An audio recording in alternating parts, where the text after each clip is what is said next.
আজকে আমরা যাচ্ছি মানুষকে পানি, স্যালাইন ও শরবত খাওয়ানোর জন্য। হ্যালো জনগণ, আসসালামু আলাইকুম। আপনারা সবাই কেমন আছেন? এই রোদ গরমের জন্য আজকে আমরা যাচ্ছি মানুষকে পানি ও স্যালাইন খাওয়ানোর জন্য। আমাদের সব কিছু দিয়ে সাহায্য করেছে বাংলাদেশ ইসলামী ছাত্র শিবির। এখন এখানে শরবত তৈরি করা হচ্ছে। আমাদের এক মামাকে আমরা ভাড়ায় করে নিয়েছি শরবত তৈরির জন্য। আমাদের ভাইয়েরা সবাইকে শরবত বানানোর জন্য সাহায্য করছে।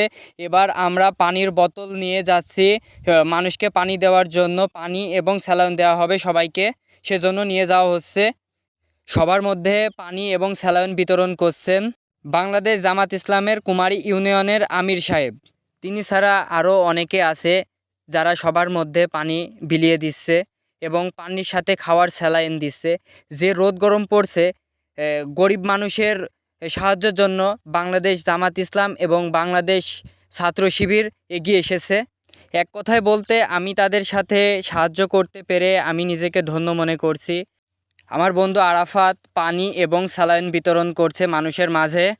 আলহামদুলিল্লাহ, বাংলাদেশের ছাত্র শিবিরের পক্ষ থেকে তিনি সর্বপ্রথম করা হচ্ছে জনগণের সেবা করছে আর কি, যে মানুষ সাধারণ মানুষের একটু উপকার হয়।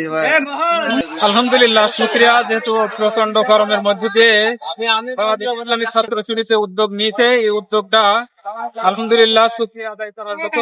এদিকে আমার খুব কাছের একজন মানুষ ইয়ামিন সবাইকে শরবত দিয়ে বেড়াচ্ছে।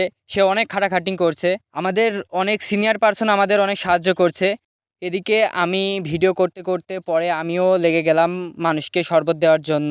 এখন অনেকে অনেক কথা বলছে, আবার কেউ বলতে পারে যে আমরা ভিউ কামানোর জন্য এটা করছি ওটা করছি, কিন্তু না ভাই, এখানে দেখেন আমরা যদি ভিডিও করে মানুষকে দেখাই তাহলে আরও অনেকে উদ্যোক্তা হবে, আরও পথচারী আপনার দ্বারাই সাহায্য পাবে। এদিকে আমার সবচেয়ে প্রিয় বন্ধু মুত্তাকিন এখন পানি খাওয়ানোর জন্য ব্যস্ত হয়ে গেছে। রাস্তা দিয়ে কিছু মাদ্রাসার ছাত্রদের যাওয়া দেখে আমি আবার শরবত নিয়ে এসে তাদেরকে দিতে লাগলাম। সবাই শরবত খেয়ে এত খুশি হলো, ওদের ওই খুশি দেখে আমার খুব ভালো লাগতেছিল। তখন কিছু খুশি প্রকাশ করা যায় না। সব ধন্যবাদ এবং প্রাণ ঢালা শুভেচ্ছা আমার বাংলাদেশ ইসলামী ছাত্র শিবিরের উপরে।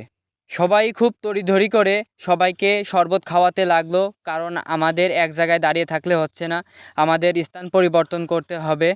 এবার আমরা ভ্যানালা মামাকে নিয়ে আমরা স্থান পরিবর্তন করব। ওখান থেকে আমরা এবার চলে আসলাম উপজেলা স্বাস্থ্য কমপ্লেক্স আলমডাঙ্গা হাত দিতে।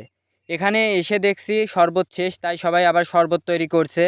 হাতদি বাজারের উপর দেওয়ার পরে আমরা এখন কুমারী বাজারের উপরে চলে আসলাম শরবত বিতরণের জন্য।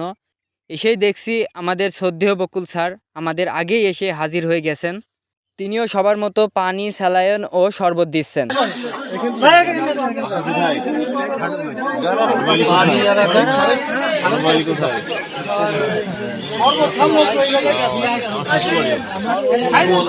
আমার বন্ধু মুত্তাকিন এখন ট্রাক থামিয়ে ট্রাকওয়ালাকে পানি, স্যালাইন ও শরবত খাওয়াচ্ছেন।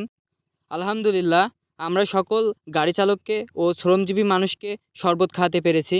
আমরা প্রায় 500 জন মানুষকে শরবত খাওয়াতে পেরেছি। ইতোমধ্যে জোহরে আজান দিয়ে দিয়েছে। আমাদের ব্লগটা এখানেই শেষ করছি।